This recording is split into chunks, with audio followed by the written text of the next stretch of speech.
India और New Zealand दोनों ही एक दूसरे के लिए बहुत इंपॉर्टेंट हैं।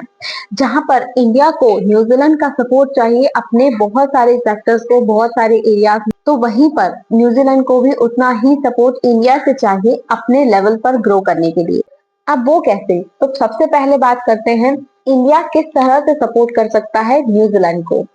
सबसे पहला फ्रंट आता है इकोनॉमिक पार्टनरशिप और इकोनॉमिक कोलैबोरेशन का। भारत में 1.4 बिलियन की पॉपुलेशन है और जिनको बहुत सारी नीड्स हैं अपनी फूड हैबिट्स के लिए और बहुत सारी कमोडिटीज की रिक्वायरमेंट है।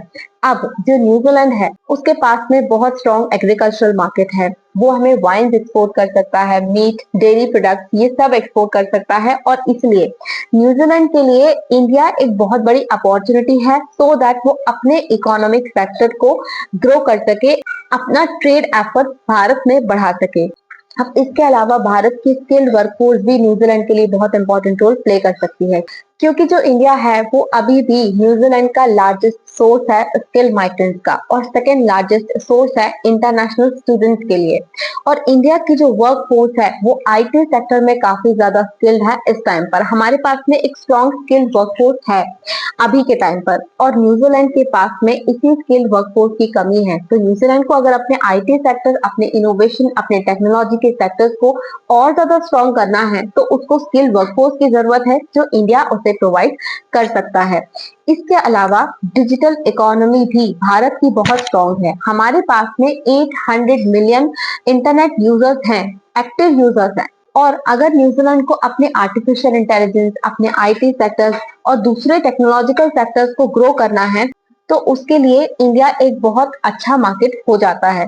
इसके अलावा स्ट्रैटेजिक कोऑपरेशन फ्रंट जो इंडिया है उसकी एक बहुत स्ट्रॉन्ग पॉलिसी है इंडो पैसिफिक रीजन के लिए, और हम हमेशा से एडवोकेट करते हैं free, open and inclusive Indo Pacific region. और न्यूजीलैंड को अगर चाइना के पैसिफिक एक्सपेंशन को रोकना है और उसके अगेंस्ट में स्टैंड बाय करना है तो New Zealand needs the support of India so that वो अपने स्ट्रैटेजिक फ्रंट्स को स्ट्रॉन्ग कर सके।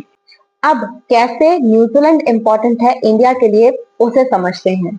हमें अपनी फूड सिक्योरिटी अगर बढ़ानी है, अपनी फूड सिक्योरिटी को स्ट्रॉन्ग करना है और अपने फार्म्स को एडवांस करना है, सो वी नीड न्यूजीलैंड, क्योंकि न्यूजीलैंड का जो एग्रो इकोनॉमिकल सेक्टर है वो काफी ज्यादा मॉडर्नाइज है, काफी ज्यादा एडवांस है और उनकी फार्मिंग टेक्नोलॉजीज को अडॉप्ट करके हम अपने फार्म्स को मॉडर्नाइज कर सकते हैं, अपने देश में फूड सिक्योरिटी के फ्रंट्स को स्ट्रॉन्ग कर सकते हैं, जो कि भारत की पॉपुलेशन के लिए फिलहाल में बहुत ज्यादा जरूरी है।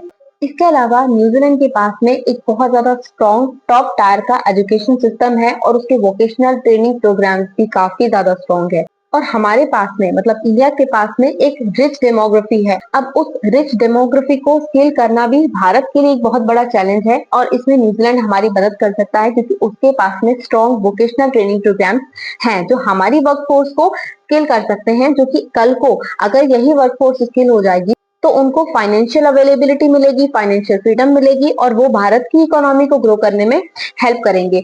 इसके अलावा सस्टेनेबिलिटी और क्लाइमेट टेक्नोलॉजिकल सपोर्ट के लिए भी इंडिया को न्यूजीलैंड की जरूरत है, क्योंकि न्यूजीलैंड के पास में एक स्ट्रॉन्ग क्लाइमेट टेक्नोलॉजी है, स्ट्रॉन्ग सस्टेनेबिलिटी एफर्ट्स है। और इंडिया को अपनी लो कार्बन इकोनॉमी को ग्रो करने के लिए हमें अगर अपने एफर्ट्स ऑनगोइंग करने हैं लो कार्बन में, तो हमें न्यूजीलैंड की क्लाइमेट टेक्नोलॉजी काफी ज्यादा हेल्प कर सकती है। इवन वेरी रिसेंटली न्यूजीलैंड की जो एक फर्म है वो होलोन आईक्यू के जो इंडो पैसिफिक टेक 100 है उसमें भी इंक्लूड हुई है, जो कि इंडो पैसिफिक इकोनॉमिक फोरम की जो मेंबर कंट्रीज हैं उनको क्लाइमेट टेक्नोलॉजी के लिए सपोर्ट करता है और क्लाइमेट टेक्नोलॉजी के लिए रिकॉग्निशन भी देता है। और उसी होलोन आईक्यू ने रिसेंटली न्यूजीलैंड की फर्म को भी वैसा ही रिकॉग्निशन दिया। तो हमें अगर क्लाइमेट टेक्नोलॉजी में अपने आप को स्ट्रॉन्ग करना है, अपने एफर्ट्स को स्ट्रॉन्ग करना है, तो हमें न्यूजीलैंड बहुत अच्छे से हेल्प कर सकता है।